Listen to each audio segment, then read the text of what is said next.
Hello दोस्तों, कैसे हैं। आज के ट्रेडर बाइट में आपका स्वागत है। और आज हो गई मंडे द 13th। और 13th मंडे को हो गया मार्केट में मेल्टडाउन। शायद एसवीबी बैंक का पूरा जो फियास्को चल रहा है शायद उसकी वजह से हुआ है, या वैसे भी ओवरऑल डाउन ट्रेंड तो चल ही रहा था। तो आज नहीं तो कल something had to happen and let this be the news catalyst. Market जब गिरना होता है तो फिर बस बहाना ही चाहिए गिरने के लिए। जैसे चढ़ रहा होता है तो चढ़ने के लिए बहाना चाहिए होता है, कुछ भी नहीं। ऐसे ही गिर रहा है तो गिरने के लिए बहाना चाहिए। तो खैर जो भी है, बट मेल्टडाउन तो हो गया। Nifty fail almost 2%। Bank Nifty finally touched its 200 day moving average. 2% से भी ज्यादा बैंक निफ्टी नीचे गिरा। सारे बड़े स्टॉक्स नीचे गिरे हैं, कोई भी बड़ी चीज नहीं है। तो दिस इज ऑल ओके। मतलब टुडेज प्राइस एक्शन, मतलब to me today's price action is fine. Okay, the key thing is कि यहाँ से कहाँ जाना चाहता है ये। पर्सनली स्पीकिंग डायरेक्शन नीचे की लग रही है। बाकी चार्ट में देखते हैं, एक बार पता चलेगा कि चार्ट क्या बोलता है। तो सबसे पहले तो और simplest chart of the day, like simplest chart ever, which is the line chart. तो निफ्टी 50 का डेली चार्ट है, विच सो दिस इज द, ये हमारा 1 दिसंबर 2022 वाला हाई था। उसके बाद से we the price has been continuously going down. And अब देखो आप, this is a lower, this is a low, this is a high which is lower high, then this is a low which is lower low, then a high which is lower high, lower low, and then lower high, and then we are back. So basically it's a very very very clear downtrend. Okay, इसमें मतलब I don't know what people are looking at it. इसको आप कैसे कोई भी bullish समझ सकता है, मुझे नहीं समझ में आता। It's a very clear down trend. Okay, up trend ये होता है, if you look at this, this is an up trend. Okay, you see higher highs and higher lows. Okay, or this is an uptrend where you see continuous higher highs and higher lows. ये था, ये भी था, ऐसा नहीं है कि नहीं था। और हर कोई सारा अप ट्रेंड कभी हमेशा नहीं रहता, डाउन ट्रेंड भी कभी हमेशा नहीं रहता, बट फिलहाल it's very very clear down trend. मतलब इन्वेस्टमेंट के पर्सपेक्टिव से ठीक है, बट ट्रेडिंग के पर्सपेक्टिव से मत खरीदो, कोई मतलब नहीं है अभी कुछ खरीदने का। ओके, अब इसमें आज का कैंडल लगा दें। तो दिस इज टुडे बहुत ही ज्यादा खतरनाक फॉल है। 1.5% निफ्टी गिरा है, 2.25% बैंक निफ्टी गिरा है। तो बहुत बड़ा फॉल आया है। ओके, एंड इससे ये जो प्रीवियस जोन्स थे वो सब साफ हो गए। इम्पोर्टेंटली, ये जो 200 डे मूविंग एवरेज पे जो प्राइस इतने टाइम से घूम रहा था, ये देखो आज इसने 200 डे मूविंग एवरेज को तोड़ दिया, बहुत ही क्लियर मार्जिन से। Which means that now we are ready for further downward path. मतलब अब रास्ता जो है ना, वो नीचे के प्राइसेस के लिए खुल जाता है। ओके, और नीचे के प्राइसेस क्या है, सबसे बड़ा जो सपोर्ट है वो है ये 16,792। ओके, 16,792, रफली 17,000।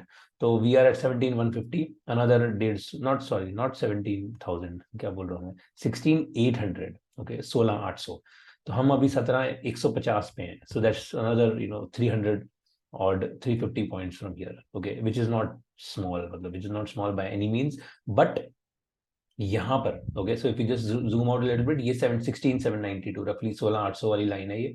तो यहाँ पर we have seen multiple times price has stopped and we are back here again. Okay, so let's see कि प्राइस अब ये 16,800 पर क्या पहुंचता है। मुझे लगता है कि पहुंच जाएगा personally, the way the price has been going. I am, मतलब डायरेक्शन बायस ही है, मेरा directional bias is bearish. And I think 16,800 पे पहुंचने के चांसेस हैं। कब, I don't know about times, but chances तो हैं ही हैं। दूसरा, if you look at Bank Nifty, so Bank Nifty में निफ्टी इतने टाइम से यहाँ पर निफ्टी 200 डे मूविंग एवरेज में पहुंच चुका था, ग्रीन लाइन पे। निफ्टी यहाँ पर भी पहुंच गया था, लेकिन बैंक निफ्टी नहीं आया था। आज Bank Nifty has finally touched its 200 day moving average which is 39,564। तो बेसिकली 40,000 इसने क्रॉस कर दिया है लोअर साइड में। Okay, now this also paves the path for further downward prices. और अब इसमें भी देखते हैं, I am not very confident on this. Usually Bank Nifty में प्राइस एक्शन, मतलब निफ्टी का price action is bit smoother than Bank Nifty. तो I prefer bank Nifty, but let's see. इसमें भी मुझे लगता है कि कहीं ना कहीं ये 39,500 वाला जो जोन है, इसके नीचे फिर 37,000 के रास्ता इसमें भी खुल ही जाता है। ओके, इसमें कोई बड़ी बात है नहीं। और if you look at the overall price action, so बड़े स्टॉक्स देखते हैं। सबसे पहले मोटा भाई, सो अपने रिलायंस, बेसिकली रिलायंस ने क्या किया है, रिलायंस ने 2300 की जो सपोर्ट थी उसको फाइनली तोड़ दिया है आज। Okay, and this is not good. This is not good news at all. और इनफैक्ट इसी रिलायंस के ऊपर ही I have already shared weekly chart जिसमें हेड एंड शोल्डर्स बन रहा है इसी ट्रेडिंग व्यू पे ही, तो you can refer to it, उसका लिंक मैं इस वीडियो में डाल दूंगा। बट बेसिक पॉइंट है कि रिलायंस का price action is bearish, and आज ये जो 2300 पे को इन्होंने नीचे की तरफ ये तोड़ा है, okay, this is not good news. अब अगर ये इस टाइप का हल्का सा कुछ एक आध दिन का सपोर्ट देके नीचे गिरने लग जाता है, so this would be a good interesting shorting opportunity. Okay, तो ये जो इतना बड़ा जो इतना बड़ा आज का दिन बना है, इसके कहीं ना कहीं मिड पॉइंट पे बेसिकली हम 2284 पे हैं। 2300 तक वापस जाके अगर 2300 पे इसको रेजिस्टेंस मिल गई, मतलब 2300 पे सेलिंग हो गई, that would be an interesting place to go short for further down prices. So this is something that we'll definitely keep an eye on. हो सकता है ये वापस, हो सकता है ये भी ना करे, हो सकता है बिल्कुल नीचे ही उतर जाए, उसके केस में कुछ नहीं किया जा सकता, but this can be an interesting opportunity. अब बैंक्स देख लें तो सो HDFC bank has given a very clear, ये जो 3 दिन का हम डिस्कस कर रहे थे पिछले हफ्ते, which was Monday Wednesday and Thursday, 3 दिन बुल्स वर रिजेक्टेड, ये फ्राइडे का फॉल था और फिर उसके बाद ये आज का फॉल है। तो ये बहुत ही मतलब typical textbook type move इसमें HDFC बैंक में बन गई, एंड आई थिंक इसमें then this is the zone, ठीक है, ये 14 सितंबर 2022 का जो एक जोन है 1540 का, तो HDFC बैंक यहाँ से 1540 का रास्ता तो मुझे लगता है कि तय कर ही लेगा, और फिर वहां पर देखते हैं कि ये रुकता है कि नहीं रुकता है। Okay, so HDFC bank 1540 would be the level to keep an eye on. अब सबसे बड़ा जो बैंक का फॉल हुआ वो SBI में, तो SBI जो भाई साहब 3% सीधा नीचे चपत लग गई। और another interesting price action ICICI bank. अब ICICI बैंक में अगर हम प्राइस एक्शन देखेंगे ना, तो सेम चीज ICICI बैंक में जो निफ्टी में हुई है वो इसमें हुई है। तो निफ्टी में ICICI बैंक ने भी 200 मूविंग एवरेज को इतने ज्यादा कॉन्फिडेंस से तोड़ा है नीचे की साइड में। This is also not a good news, because again this 50 is also coming, तो रेड लाइन नीचे की तरफ आ रही है, ये ऐसे imagine when they cross and the price keeps going down. So these are essentially triggers for further bigger down moves. So these kind of moves are possible, okay, not to call any doomsdays, but price में कुछ भी bullishness नहीं है, मुझे तो नहीं दिख रही किसी भी प्राइस में bullishness। एक में दिख रही है बहुत इंटरेस्टिंगली, वो है इन्फी। तो इन्फी में अगर आप देखें तो Infy has fallen, interestingly Infy has fallen 2.5%, TCS has fallen 1.5%, okay, तो इन्फी का फॉल जो है आज का वो काफी बड़ा हुआ है as compare to TCS। Now this I personally think can give an opportunity which is slightly risky, quite frankly. और अपॉर्चुनिटी क्या है कि अपॉर्चुनिटी ये है कि इन्फी में, so this is the red line, is Infy hourly, okay, 1 our पे, तो इसमें ये red line was the 50 moving average. 50 moving average पे प्राइस ने यहाँ पर रिजेक्शन दिया था थर्सडे को, तो ये एक शॉर्टिंग अपॉर्चुनिटी बनी थी। फ्राइडे को उसने अपना टारगेट मीट कर दिया था, ओके, फ्राइडे को ये हल्का हल्का ऊपर जा रहा था, आज वापस से एक रिजेक्शन देके and price has come back. अब ये लुक एट दिस, ये जो मूव आई है ना, ये जो हैमर जैसा कुछ बना है पिछले आखिरी के आधे घंटे में, okay, this hammer can take the price up slightly upward, may be back towards 1450, may be all the way towards 1470, हालांकि that would be slightly long shot, but 1450 की तरफ तो मुझे लगता है ले जा सकता है।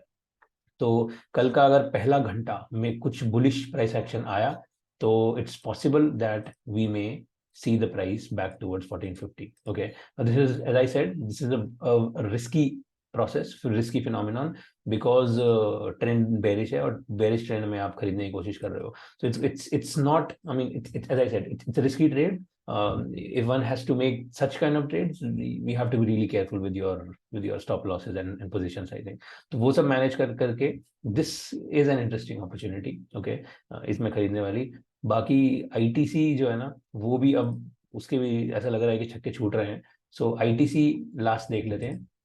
ITC में we are seeing, so this is ITC 1 day, इसमें we are seeing this kind of a wedge, और वेज के अंदर price was going around, and now look at this, ये this was Wednesday, last Wednesday, ये Thursday, तो ये basically एक Wick बन गई, जितना जितना ऊपर गया था उतना ही नीचे उतर गया, और आज फिर से नीचे। तो इट लुक्स लाइक कि ये जो प्राइस है ये वापस इस वेज की बाउंड्री की तरफ जाने की कोशिश कर रहा है, विच इज समवेयर अराउंड 375 376, अभी प्राइस 383 पे है।